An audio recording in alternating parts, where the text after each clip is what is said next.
Hey everybody, it's the Bulldog. How you doing? Welcome into the channel. I'm just doing like a random pull again.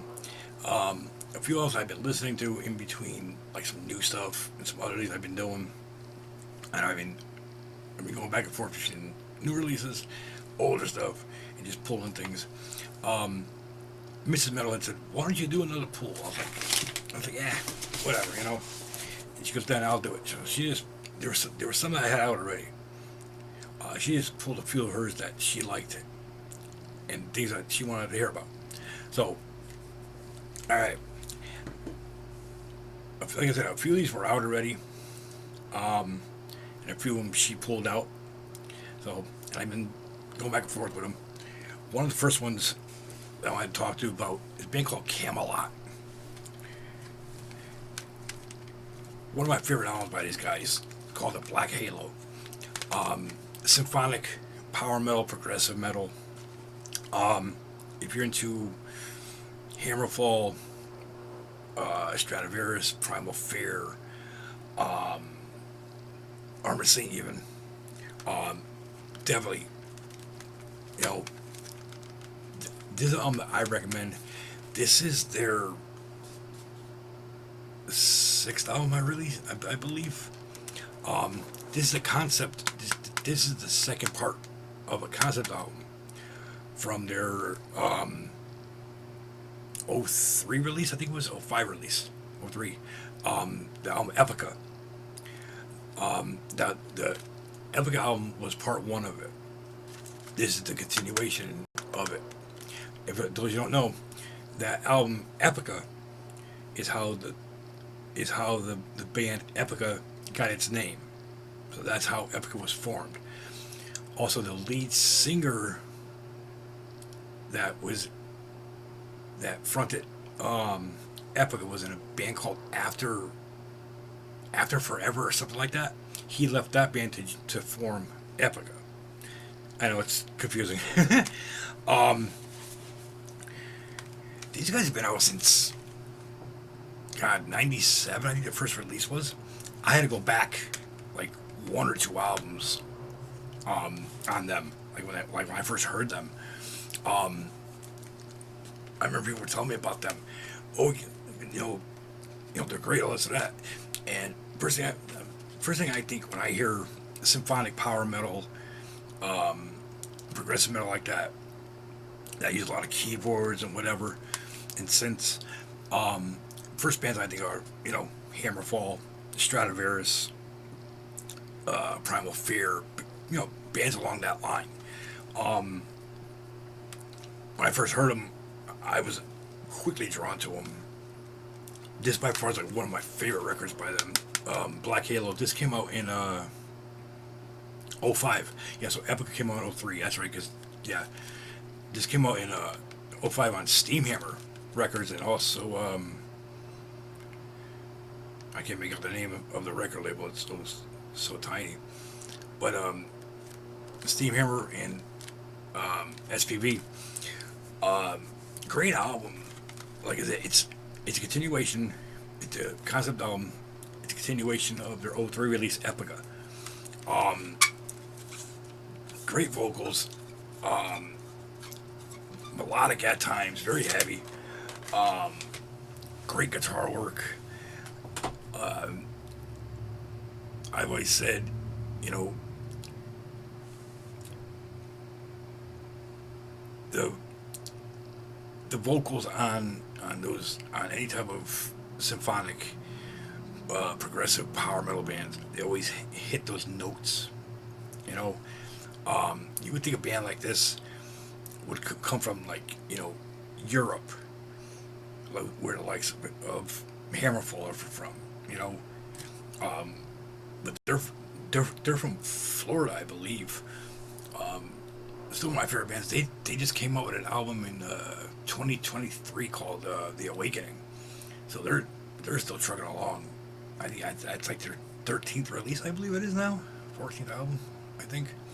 And The Awakening is an absolute great album too. But yeah, I just it's just the ones I've been listening to, that I've been pulling, and just in between all the new stuff, and things I've been moving around. Definitely, if you guys remember, check out came out a lot. Black Halo. This is my personal favorite album by them. It came out in '05 in the Steam era. Check them out. I know I'm writing stuff down because how fast I put them down. That's why. Another one I let's do. Another progressive power metal, heavy metal rock band. What do you want to call them? I think one of the first bands I ever heard with that crystal clear type vocal. It's my favorite record by these guys. Fates Warning, Awaken the Guardian, absolute mammoth record. Yes, I'm partial to these guys.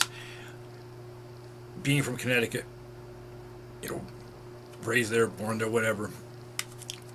Before I moved here to New York, and but being so close, one of the best progressive metal bands, power metal bands, hands down. Everybody has their difference, in their favorite singers, whether it was Arch or Adler. Personally, I think they are both tremendous lead singers. I know when one left, the other one came in. People were like, oh, he's better. To me, they sound almost the same. One can hit higher, one can hit lower, but they still have that amazing voice. And I tell you, if you want to hear them, just go on their album they did together. I think that when you have two great power metal progressive vocalists do an album together like Adler and Arch did, it's a tremendous record. Two of the most iconic vocal styles, two of the most iconic vocalists in all of power metal, I think, and progressive. They also got this a while back. They put out, when they did Awakening the Guardian in its entirety, it came out with a dual disc and live DVD of it. This one is the album in its entirety. Disc 2 of it is the demos of the album. And then you have the third disc is a DVD of the entire record. I think amazing band live. I've seen Fates Warning numerous times. This was remastered in the audio was remastered excuse me, in '05 for this. You can see the originals right there. Another band that I don't think ever put out a really bad record. I think those first, was it 5, 6 records by them are absolutely some of the best, if not the best, power metal, progressive, hard rock metal ever written. My favorite, besides Awaken the Guardian, No Exit, Night Unbroken, 91 Parallels was an absolute monster of a record. I think that one in '91. I think Parallels really put them over in the mainstream. It got them noticed even more. Some of the best melodies, best guitar work. Fates Warning has always been known for their strong power ballads. Again, it's just one of those great bands, They just came out with one in 2020. It's over here behind me. Long cold winter, I think it was called. Great album. I know a lot of people didn't like it because it's a little bit different. To me, it's classic Fates Warning. Again, it's one band that continues to put out absolute great, records, top to bottom. I know a lot of people go back to you know, Awaken the Guardian, No Exit, Night Unbroken. Um, but I think their entire catalog, from start to now, it's I think it's one of the um, most fluent, most recognizable catalog by any band. Because you hear Adler, you hear the tone, you know it's them. I know it's um, Adler's back in the band. Vera, Joey Vera, who was also in Armored Saint, who is also now in Merciful Fate, is also in the band with them now again. I think he's doing double duty. Um, and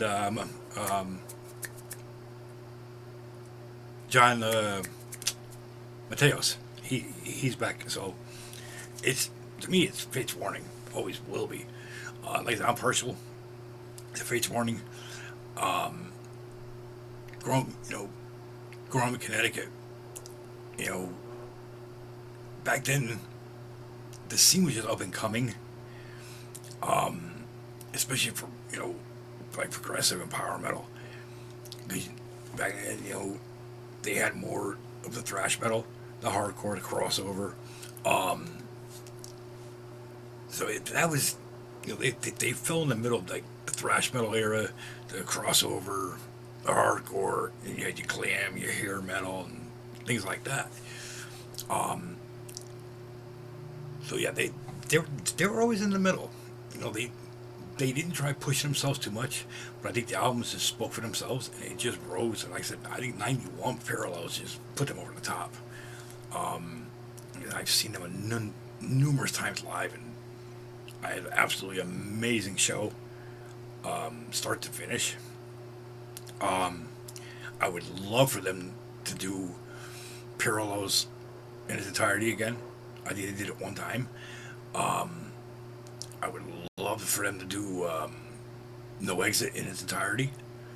That's an absolute classic record by them. Um, but yeah, I mean, this album alone, Valley of the Dolls, my favorite, Victim Morgana, um,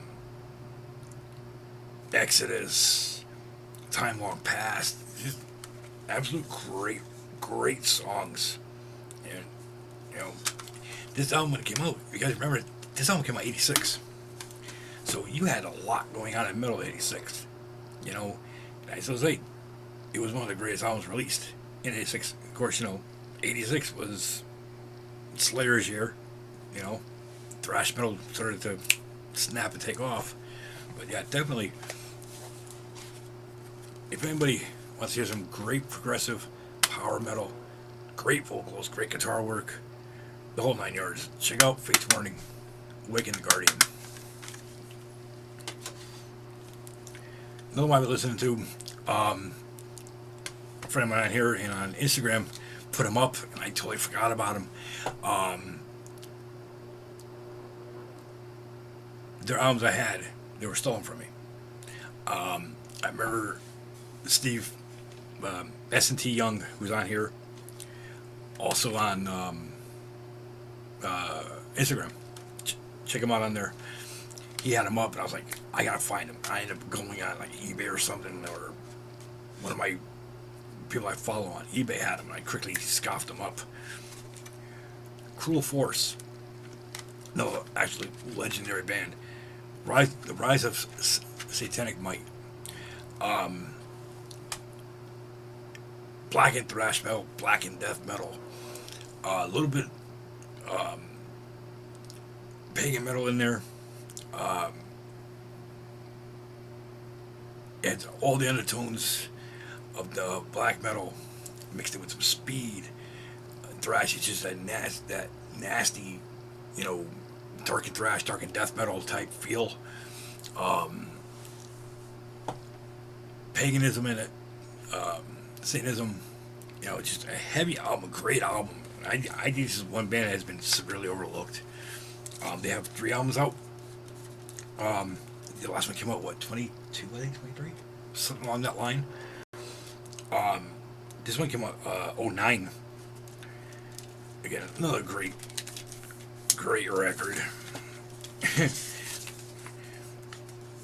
he was he put him up. He was listening to him on here. I'm like, oh my god, you know, definitely one of those bands that people, a lot of times forget about.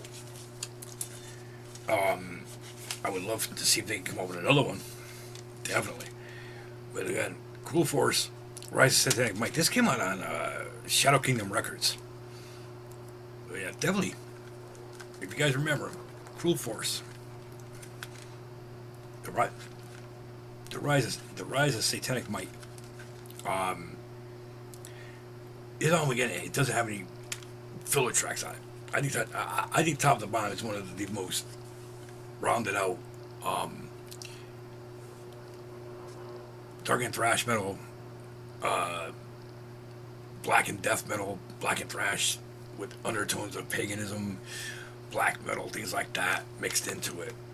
Um, um, Midnight comes to mind. Listening to Hell Ripper, without a doubt. Um, you can hear their influences throughout this record, big time. The Slayer, the Exodus, the Merciful Fate, even the King Diamond, definitely. But if you guys remember, check them out. Cruel Force, the Rise of Satanic Might.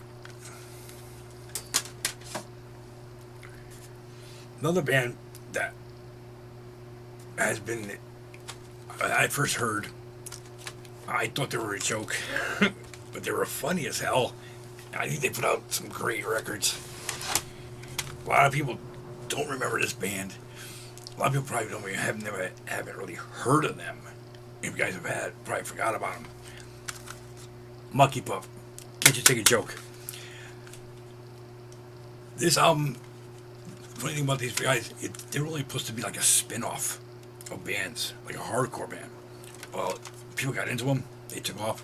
They got like, I don't know, 4 or 5 records out now. Boy in a Man's World, now. Um, I forgot the other one. I got it over there. Um, the one with the Walkman on it. Skin Improved by Walkman or something like that. Um, these guys, there's 16 songs on there. The average song is like a minute and a half long.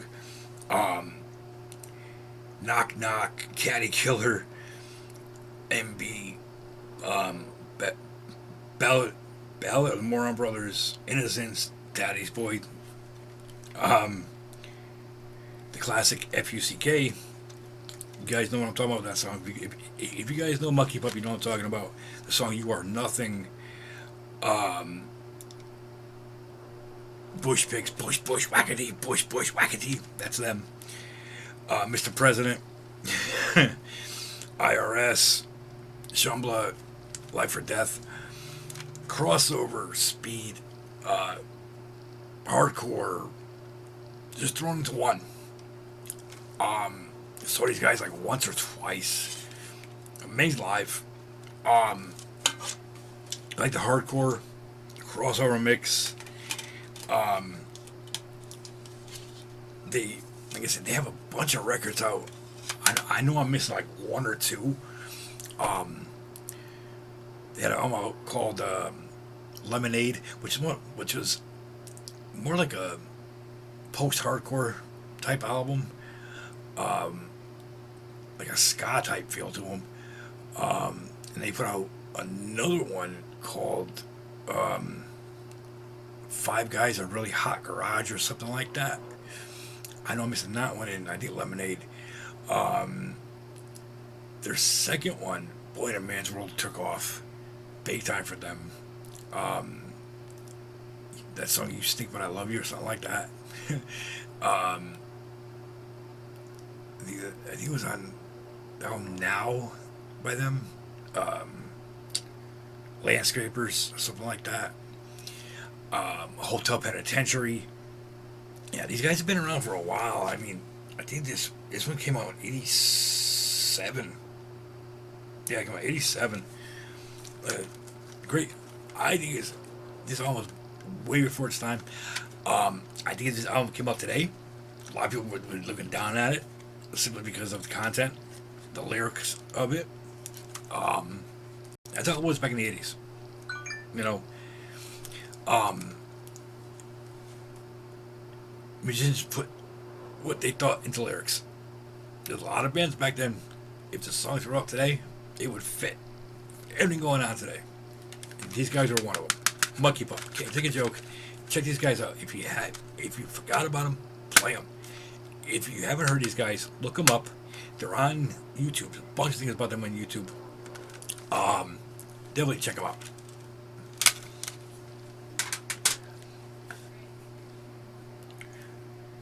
Another one that I pulled out, I was thinking about him. Mr. Bungle. These guys have been around since, oh my god, '86. This album is the Rage and Wrath of the Easter Bunny demo. This was written in '86. This didn't see the light of day till 2020. Um,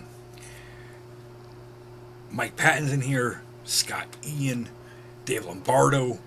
I think Danny Licker from Nuclear Assault, Brutal Truth was on this record. Um, this is an absolute gem of a record. This album was way before its time. Like I said, recorded in '86 or '87, it didn't see the light of day until 2020. When this came out, I was blown away by it. Just the sheer heaviness of it, the '80s sound to it, the thrash, the crossover, the speed metal sound to it, the hardcore of it, the just the all-around fastness. It's a fast album, it's a heavy album. Like I said, Mike Patton, Faith No More, Dave Lombardo, Slayer, Grip Incorporated, uh, Crowbot, I think it was, a Probot, whatever the hell, one of the million projects that Dave's involved in now. Scott Ian, uh, Danny Licker, uh, Nuclear Assault, Brutal Truth. It's way before its time when it was recorded. Like I said, came out, it was recorded in '86. I didn't see the light of day until 2020, 2021 when it came out. Um, some of the songs that, you know, if they were written today, people would shy away from them. Uh, like I said, '86, '87, the '80s alone, and even the '90s, but a whole different time compared to today. You know, back then people didn't get butthurt over shit. People didn't get politically correct over bullshit. You know, I know a lot of bands do it today. You know, I'm glad. But back then it was a totally different outlook on things for people. The bands put it out there, you know, how it should be. Um, some of the ones on here that just are actually great songs. Bongo Grind, Mathematics, Erasist, Spreading, Spreading, Spreading the Thighs of Death, Lost for Words, Sudden Death, Raping Your Mind, Hypocrites, Hapla, yeah, that Espanol song, um, Anarchy Up Your Anus. Yeah, um, I think it's a tremendous record. Um, it's recorded in '86, hasn't seen the light of day until 2020, 2021.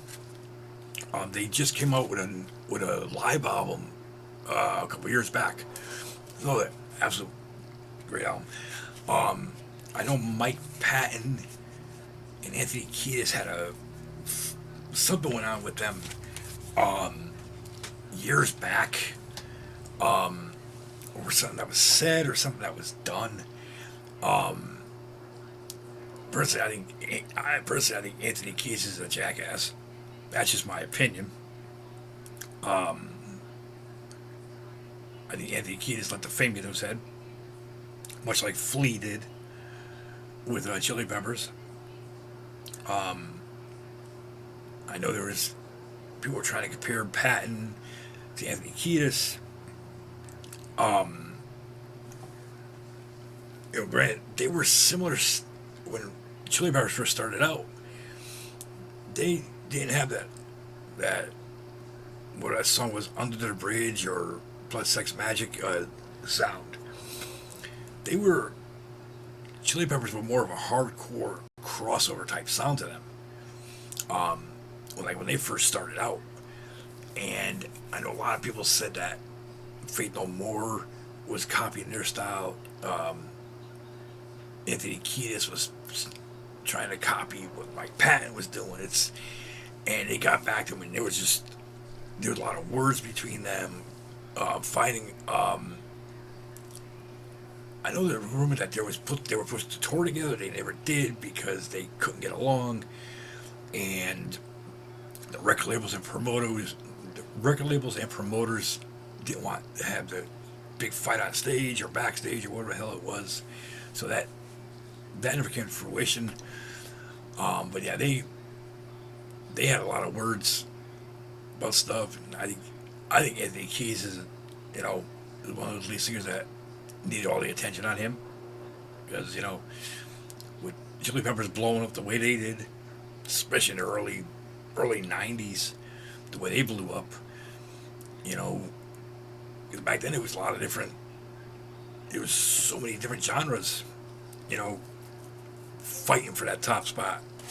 Um, whether it was thrash, death metal, grindcore, hardcore, grunge, um, hair metal, you know, just straight up heavy metal scene was just exploding. And I think Anthony Kiedis and Flea, let the fame get to them and thought they were untouchable in a lot of ways. But yeah, definitely, if you guys don't remember him, check him out. Mr. Bungle. How you think? This came out in '86. It was recorded in '86, and it didn't see the light of day till like 2021. I think it was 2020. The Raging Wrath of the Easter Bunny demo. Check these guys out, and don't let Mike Patton fool you. Mike Patton is a straight up hardcore death metal metalhead, hands down. Period. Don't believe what you hear from other people. Don't. 9 times out of 10, it's a crock of shit. There. Anyways, next one is a shirt I'm wearing. One of my favorite thrash bands, speed metal bands from the '80s, crossover, hardcore, whatever you want to call them. DBC, otherwise known as Dead Brain Cells. This is their debut record. They have another one called Universe that came out after this. They only put out 2 records. They did release like a demo collection. The '95 album, I think it was, which is untitled. I believe that's on that record. I have it behind me over here. Um, Absolute amazing band. Often forgotten about, in my opinion. There is chatter about them on their Instagram page, about them getting back together, doing something. I'm hoping. I can only pray. I'm hoping. I would love to see a new, album by them. I think with everything going on, they're the band to put out an album that makes everybody think. Um, DBC, as it was, an absolute amazing band. Um, Thrash metal, hardcore, punk crossover, all into one. It's just amazing, absolutely amazing group, amazing band. And I was like, they put out 2 of the most, I think, electrifying thrash albums ever, under the radar. Um, I was listening to these guys the other day, and I'm like, something, I haven't talked about these guys at all. Long forgotten band. I got this shirt a while back. Um, there's a few of these songs on this, you know, like it's what I said about them. If they would put out, come back with an album, there's so much shit to talk about in songs and music that these guys would, I think, would flourish big time. Monument, Lies, Power, Corruption, The Tempest, Public Suicide, Outburst, MIA, Terrorist Mind, Negative, Negative Reinforcement, Final Act. Top to bottom, there's not a bad track. And these guys, you know, there's no telling how far these guys are gone. Um, you know, if they stuck together. But if you they're on Instagram, there's chatter. I'm hoping, um, you know, that they, you know, get back together, put out another record or two, you know, maybe a tour. That'd be absolutely amazing. That's one thing I will definitely go see. Um, but definitely check them out. DBC, otherwise known as Dead Brain Cells, right here. Amazing crossover band, thrash band, speed, whatever you want to call them. A little bit of punk in there. Definitely some hardcore influences. DRI sounding, COC, SOD for that matter. Um,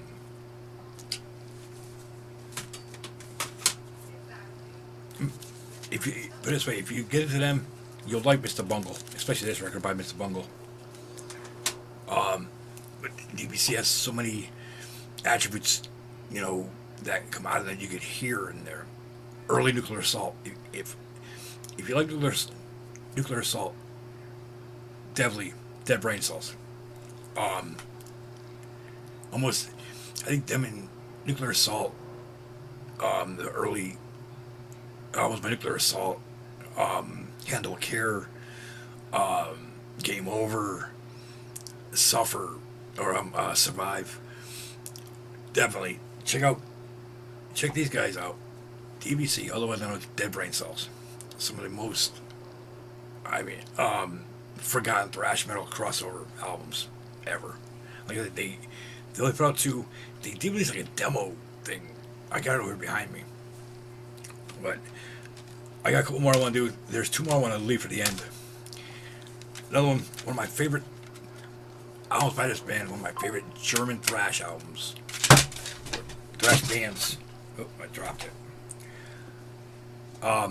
Destruction. If I can get it right now. Don't laugh, guys. Oh, bitch.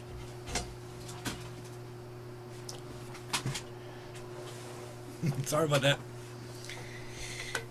Oh. God damn it. That one. Anyways, sorry guys. I'm about to edit that a little bit. Destruction, Release from Agony. My favorite record by these guys. Fast, furious album, heavy album. I know everybody, you know, here we have the big four that were coined: Slayer, Metallica, Megadeth, Anthrax. I think these guys should be thrown into the mix. I know they're part of that big four, German thrash. Them, Creator, Sodom, Sadist, along that line. Great album, absolutely amazing record. This album that got me into them. Beyond Eternity, Release from Agony, the title track, Sign of Fear, Unconscious Ruins, Our Oppression, Survive to Die.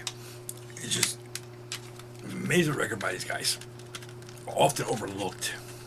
This is one band I think has put out amazing stuff from top to bottom. They did just put out a live album and like a demo mix album, 2023. They're talking about putting a new album for 2025. I think the last couple albums they put out were phenomenal records. Were actual, you know, no BS destruction albums. Again, My favorite record by them, hands down. All very overlooked. Destruction, very overlooked, and often forgotten about.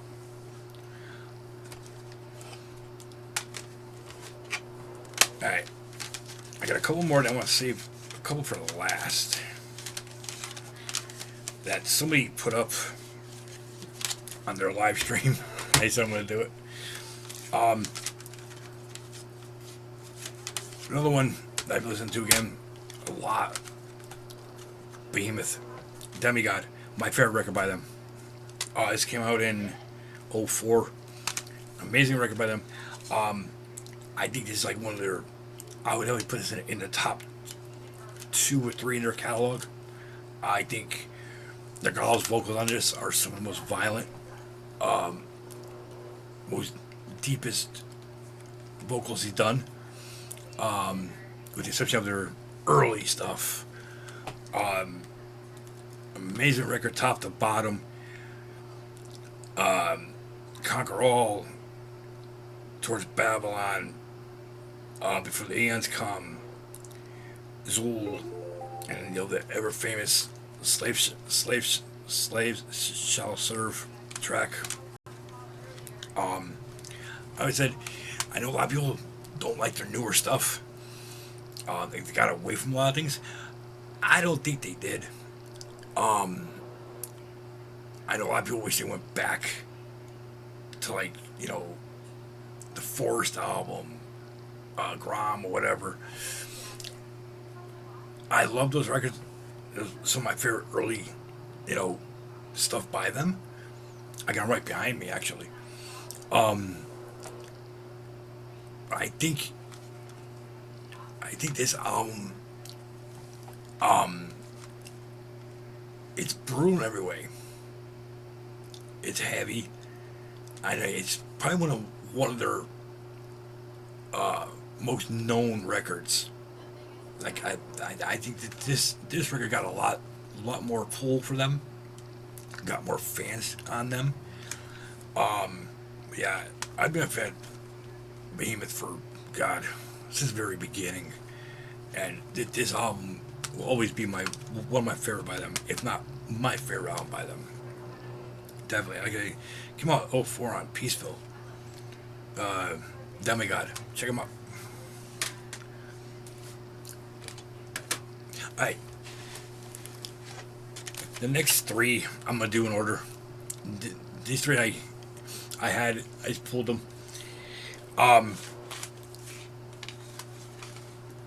Actually, Mrs. Metal grabbed this one.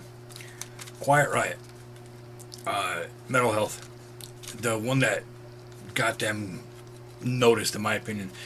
You remember, Quiet Riot 1, Quiet Riot 2, never made U.S. soil. They were released only over in Japan back in, I think it was '78. They both came out in '78. One came out like the mid part of '78. The second, Quiet Riot 2, came out in like in December of '78 or '79. It's something in that realm. This is the reissue of it. This came out, I want to say Rock Candy, but no, I'm sorry, Portrait in Epic. This comes with like 2 or 3 bonus tracks on it. The original release came out '83. Mental Health, Come Out Feel the Noise, Don't Want to Let You Go. My favorite off this record, Slick Black Cadillac. My other favorite song by them was on Condition Critical, Mama We're All Crazy Now. This one, Run for Cover, Let's Get Crazy. And then it comes with some extra bonus tracks of things that were never released. Danger Zone, Slick Black Cadillac Live, and a couple other things. Quiet Riot is not really active at all. Mainly, I think 3 of the 4 the original members have passed away. Um, Randy Rhoads passed away in '80. He was one of the ones that really started um, Quiet Riot. Um, I know there was a falling out between. Benali had a falling out with them. He's living down in Florida now. Their last record that came out was in '19, I believe. It didn't top. It didn't even make a top list of anything. Like Billboard wise. Their one before that, '17, tanked. I know Johnny Kelly was part of them. Yes, from Typo Negative. He was a touring drummer with them. I don't know what's going on with them now. I have no clue. None of the original members are even, well, with the exception of Frankie Benali. As I heard, he was going back and forth. So I don't know if somebody knows what's going on with Quiet Riot. Let me know. Just drop it in the comments or whatever. I mean, I haven't followed Quiet Riot in years, so I couldn't tell you. All I know is Jimmy Kelly from Typo Negative was a fill-in drummer, a touring drummer for them for a couple albums. So I have no clue. But this one, Mrs. Metalhead likes this record. So I said, all right, no big deal. Yes, I know people say, it's yours, To me, yes, I'm a metalhead, no question, but you can't pigeon yourself into one genre. I was born, in the 70s. So I was fortunate enough to live through the 80s, the 90s, and take it all in. My favorite will always be the thrash metal, death metal, grind, some black metal, hardcore, crossover. But there's always that 80s music and that 90s music, Quiet Riot, Def Leppard, when we get to next, Skid Row, things like that. I think everybody has those albums in their collection that they don't want to talk about because, it's, I'm a big bad tough guy. I can't talk about that stuff. Give me a fucking break with that bullshit, man.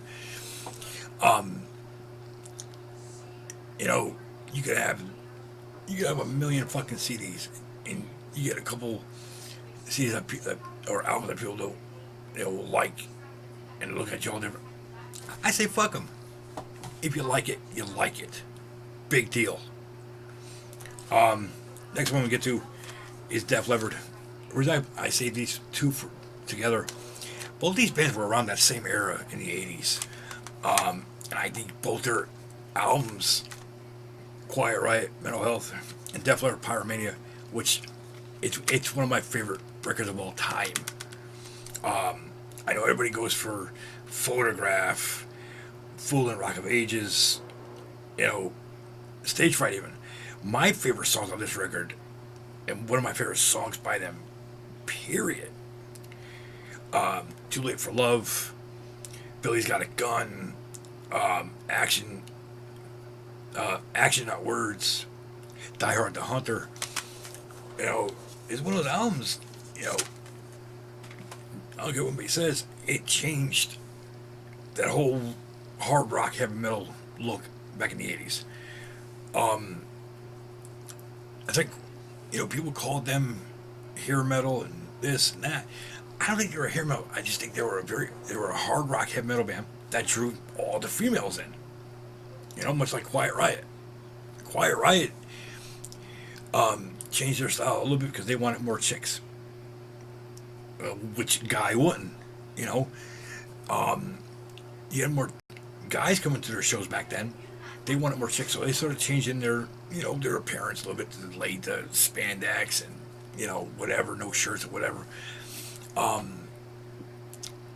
But I think Quiet Riot, Mental Health, and a Def Leppard Pyromania album are two of the most important records in hard rock heavy metal 80s history. Yes, it got a ton of fucking airplay, MTV, radio, whatever have you. it opened up, I think, doors for a lot of other bands coming in. Especially in the '80s. We had the hero metal, the hard rock, the sleaze metal, which I always like. Quiet Riot to me was more of a hard rock sleaze metal band than anything at one point. Um, Def Leppard the same way. Um, I know Def Leppard as they moved on, they they become they became more of just a hard rock band.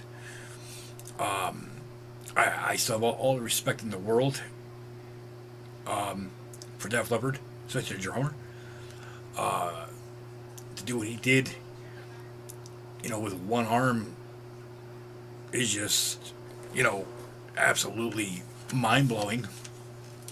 To be one of the biggest bands out of to come out of Europe, if not the biggest band, next to Sabbath and Scorpions. Um, just just an absolute mind blowing, you know, drummer, hands down, one of the best. Um, but yeah, those were those are just some of the things that I did random pull up. If you got any comments, thoughts, you could feel free to drop in the comment box. Um, I want to thank you guys again. I know it wasn't your normal, you know, death metal whatever stream. But that's me. I'm like I said. I don't think I don't think people should be judged, especially if you're a metalhead. I don't think you guys should be judged by what you listen to or what you have in your collection. Uh, I'm sorry, but if people have to judge you by a collection, I think they should be the ones to take a good hard look in the mirror, you know, and question themselves. You could have 10,000 fucking records, a million CDs or whatever. Just because you have those in your collection, and a fucking huge collection, um, it doesn't make you more metal than anybody. Just remember that. I I have what 4,500 I believe and counting, and I got a ton more coming. I've been in the metal since I was probably 6, 7. Let's see, in '83. I was born in '75. First really started to hear it probably, you know, very early '80s. You know, driving around with my brother. You know, Scorpions, Twisted Sister, Black Sabbath, Doors. You know, things along that line. AC/DC. You know, and then once I discovered Slayer, that was it. Slayer, Wasp, Testament, Creator. That was it. But there was always those albums, from the '80s. Yeah, back then, you know, you got those albums because you wanted to impress the chicks to get laid. Hey, and whoever says different, bullshit. You're a liar. Stop. Stop that. But thank you guys for tuning in. Um, like I said, I don't know when we go live. I just do pop ups. I'm working on a number of things, especially top 50 albums or more for 2024. I got a bunch of stuff coming from eBay, Headsplit Records, Hell's Headbangers, Agonia Records. I got some stuff coming from Amazon, I believe. I got stuff coming from Bandcamp. So I got a bunch of stuff coming. I was hoping for a few things to come this week. They didn't show up yet. So I'm probably gonna do another stream, probably later on or whatever, of 2024. I want to thank everybody. Again, stay hard, stay metal, stay brutal, stay metal. Don't ever judge a person by what the fuck they listen to, because you never know, you know, what's with everybody's, you know, go-to things. You know, like somebody else told me, it's not a guilty pleasure. It's a pleasure listening to it. Period. It's the Bulldog saying, I appreciate you guys. Stay hard, stay metal, stay brutal. Like I always say, if you're going to do something, brother, make it count. I'm out.